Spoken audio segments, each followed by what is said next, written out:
second right answer. So let me take on a bit of a tangent. Here are some retail brands, some brands with whom I've had the pleasure of working over the last 25 years or so. Every one of these brands is known for one thing. What is it? What are they known for? Customer service. Get your left hand ready. I've got a question for you. Are you in the customer service business? Absolutely not. And I don't know who told you this, but I want to dispel that myth. You are not in the customer service business, and I'll prove it to you. Back in the 1980s, I got to work with a small company by the name of Nordstrom, small at the time. Nordstrom sat their executives down. They basically said, what if we offered amazing, knock your socks off customer service when our customer has a problem? Well, we sit here 30-something years later, well, duh, that's what customer service is. But think about it. If you were in business, any business, in the 1980s, by the end of that decade, we were walking around saying we're going to solve our customers' problems beyond their expectations. That's what customer service was. Now it's the early 1990s. I get to work with a small car company by the name of Saturn, which is even smaller today, so no testament to my work, I'm just telling you. But anyway, Saturn basically said, what if we offered amazing, knock your socks off customer service all the time? Not just when our customers have a problem, we'll just be the customer service car company. What happened? By the end of the 1990s, turn of the century, we all caught up. That's 14 years ago, guys. And guess what? That's where most of you still are.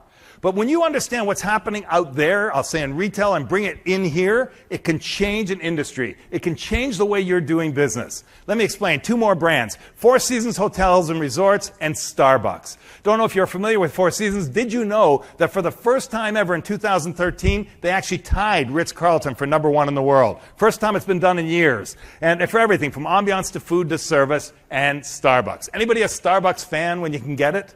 Quite a few. Well, imagine for a minute I have a handful of coffee beans and I hand them to you. And you represent my McDonald's. What do you charge me for a supersized coffee at McDonald's? $1? Maybe $1.20? Sure. I take the beans back and then I take them over to Starbucks. And in my research, I found out that the beans I took from McDonald's, I'm going to take to Starbucks, are a better bean. But for the entire handful, they cost about a nickel more. How much do you charge me for a supersized coffee at Starbucks? $4.50, right? So wait, the beans cost a nickel more, and you're going to charge me 4 times the amount. But then I got to work with Four Seasons Hotels and Resorts. So I take my beans from Starbucks, and now I go to Four Seasons Hotels and Resorts on the South Pacific island of Bali. Somebody had to go, right? Yeah. So beans in hand, I take them to the restaurant in Bali. What do you think they charge me for a cup of coffee every morning in the restaurant at the Four Seasons Hotel? $8.25 for a cup of coffee. And I paid it every single morning. Why? And it wasn't because I was on an expense account. That's not why. Anybody why? Service, I didn't have a choice. Forgot to mention, at the gates of the Four Seasons Hotel, about 500 yards from the restaurant, is a McDonald's. I could have walked 500 yards and paid $1. Instead, I chose to pay $8.25. And it wasn't because of service. I heard that as well. No, it was because of the experience. And let me explain the huge difference here. You're not in the customer service business. You are in the experience business.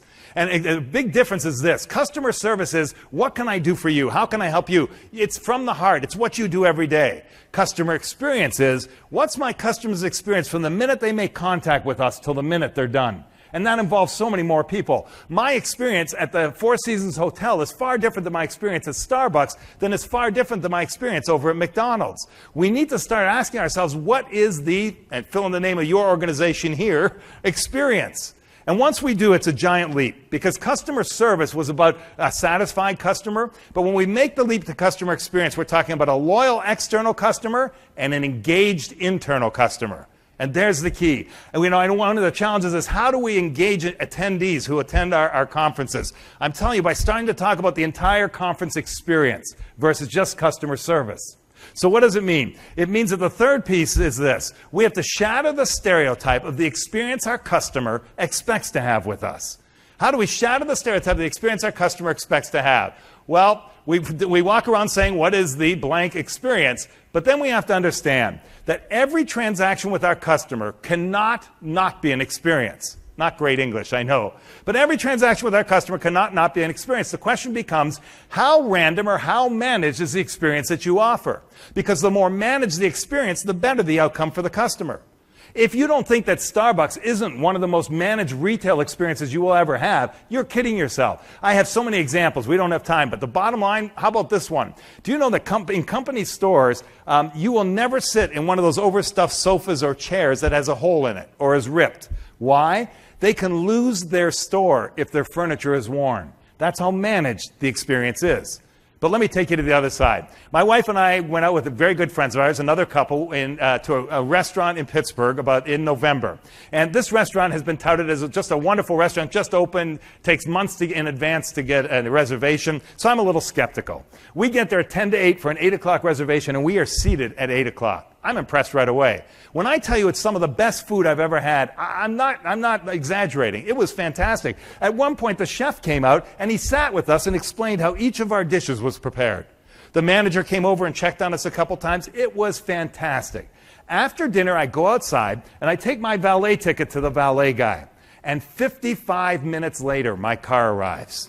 Now, if you don't think that's not part of my overall experience, again, you're kidding yourself. My poor wife, who knows what I do for a living, at that point looks at me and she said, "Do not go back in that restaurant." I said, "Wait here, I'll be right back." So I go inside, I find the manager, and I said, "Look, this is what I do. I've written a book about it." He said, "Jeff, I am so sorry, but we have no control over that. We farm that out to someone else." Sound familiar for a lot of you? And I said, no, don't tell me that. And I'll tell you why. It's been, 6 months? In the last 6 months, I can't tell you how many people I've told to go to that restaurant. The food is fantastic. And then I finish with one word. What is it? It's not walk, by the way. No. The word? But.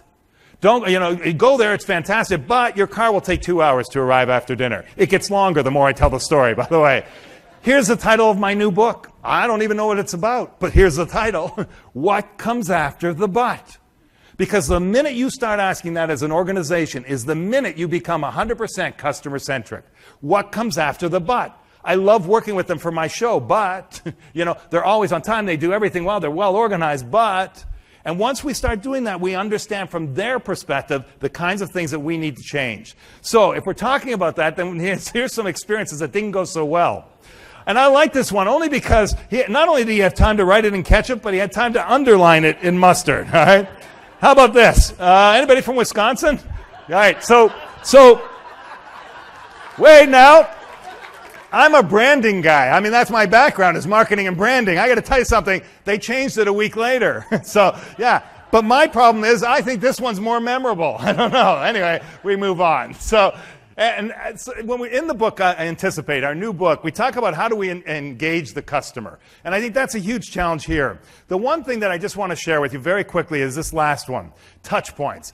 By engaging the customer, all we have to do, really, as easy as it sounds, is look at every touch point, which means where do we have an opportunity to affect the experience with the customer? That's a touch point.